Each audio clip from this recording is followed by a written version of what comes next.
moltes gràcies companys i companyes, moltes gràcies pel suport que heu donat als nostres companys i moltes gràcies per concedir-me la confiança i la responsabilitat de liderar el Consell Nacional de la Joventut Nacionalista de Catalunya els propers 2 anys.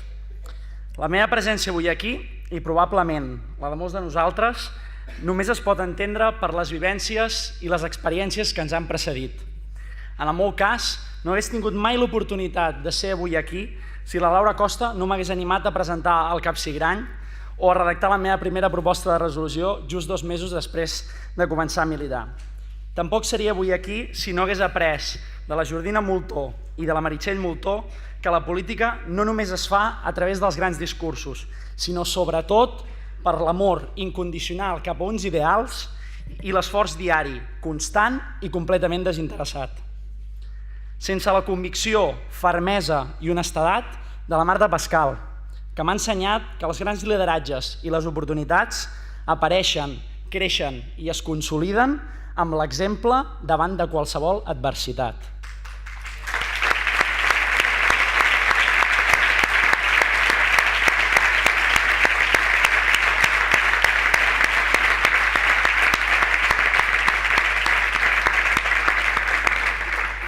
També sóc avui aquí, i som aquí nosaltres també, perquè en Sergi Miquel va creure en mi i en nosaltres per ajudar-lo a afrontar el repte de liderar l'organització els propers 2 anys.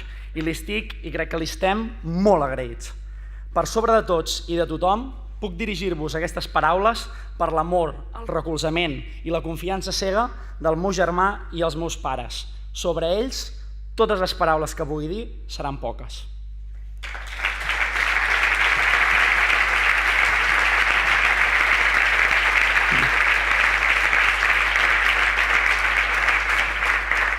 I la JNC és això, és esforç, és aprenentatge, és patriotisme, és amistat, és una escola de patriotes, una organització per recórrer i conèixer el país, una organització per formar-se i millorar com a persona, una organització per equivocar-se i créixer, una organització per guanyar la llibertat de Catalunya.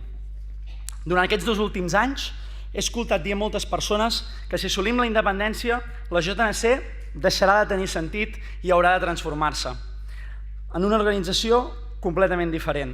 Durant aquests 2 anys, personalment, he après per què s'equivoquen.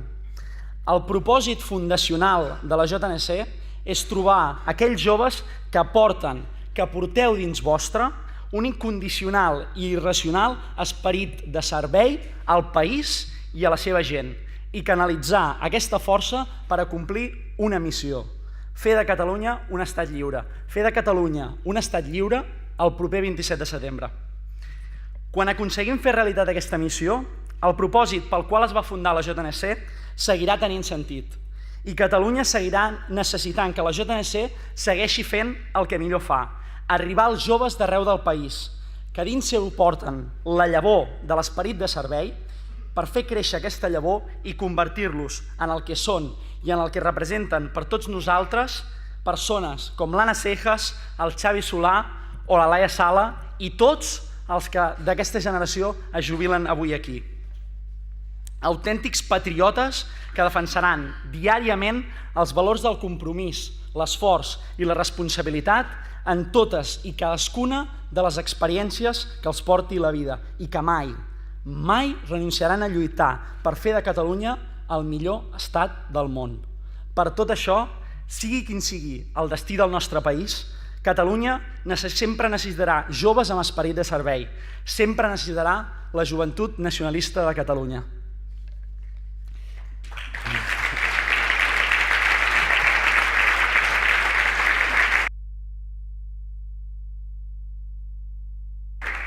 Per reforçar encara més aquests valors, treballarem amb 3 línies estratègiques que pretenen assolir 3 objectius molt clars. Millorar l'experiència de militar a la JNC, provocar un creixement personal dels i les joves i fer l'organització més forta i plural. En primer lloc, volem que els militants sentin la necessitat d'expressar les seves opinions, d'introduir nous elements de debat i de qüestionar els existents. Volem provocar un canvi d'actitud per tal que els militants passin de ser receptors del debat a generadors del debat. En segon lloc, Volem que els militants siguin conscients que l'organització és viva en funció de la seva implicació i de la dels seus companys. Per tant, han de ser protagonistes de l'acció política de l'organització. Han de participar de forma activa i constant en el que fa, diu i pensa la Joventut Nacionalista de Catalunya, perquè en el moment en què deixem de lluitar per allò que creiem, la derrota estarà assegurada. I en tercer lloc, volem que els militants sentin la responsabilitat de guiar l'organització cap a una manera diferent de fer política, una manera més humana, pròxima i transparent, sense oblidar que la millor eina per trencar les barreres que ens separen encara de molts joves no és despullar-nos davant d'ells, sinó transformar-nos en el canvi que tant ells com nosaltres desitgem veure. Perquè tot això sigui possible, durant els propers 2 anys hem de reforçar encara més el Consell Nacional, per tal de convertir-lo en una àgora política, per tal de convertir-lo en una eina de servei al debat, a l'acció política i a la construcció d'una responsabilitat mútua. Davant d'aquests reptes treballarem incansablement per estar a l'alçada dels que ens han precedit i per convertir-nos en un exemple per als que ens succeiran.